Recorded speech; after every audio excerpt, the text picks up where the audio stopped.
আসসালামু আলাইকুম। প্রবাস নামক জেলখানা যারা গেছে তারাই বুঝে তার বেদনা।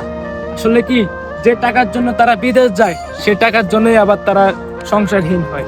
আসলে টাকাই সব নয়, টাকাতেই সব হয় না। যাই হোক, প্রবাস নামক যে জেলখানা মানুষগুলো থাকে তারাই কিন্তু আসল যোদ্ধা। বলে কেমনে যোদ্ধা? রেমিটেন্স কই থেকে আসে? তাদের থেকেই আসে রেমিটেন্স, তাদের থেকেও আসে, আবার কিছু লাইন থেকেও আসে। ঠিক আছে। আর যাই হোক, প্রবাসীরা যে কাজটা করে দেখেন, এই রোদ্রের মাঝে যে তারা কাজটা করে, এই কাজটা কিন্তু সাধারণ কোনো মানুষ করতে পারে না।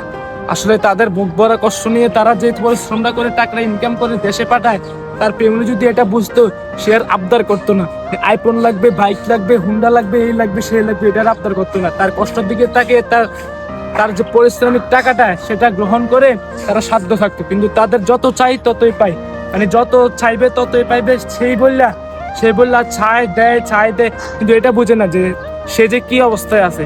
আর যাই হোক, সবাই বোঝার চেষ্টা করবেন। আসলে প্রবাস নামক জেলখানা যারা আছে তারাই বুঝে যে বেদনাটা কতটুকু। বেশি কিছু বলবো না, তো সবাই তাদের জন্য দোয়া করবেন যাতে তারা ভালোভাবে কাজ করতে পারে আর সফল হতে পারে। ইনশাল্লাহ নেক্সট ভিডিওতে দেখা হবে। আসসালামু আলাইকুম।